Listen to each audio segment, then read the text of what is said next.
二手机的回收，整个过程其实需要用最少1个小时的。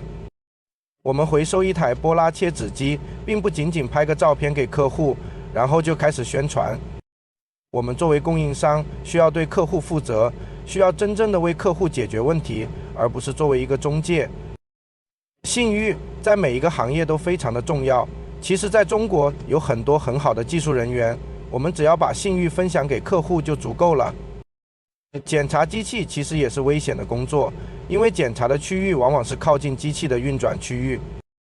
钢制承重区是否有裂痕，涡轮配置是否有问题，液压系统的状况，电路问题，这些都是我们的检测范围。一台机器承载着一个工厂，同时也承载着我们公司30年的信誉。有兴趣可以咨询。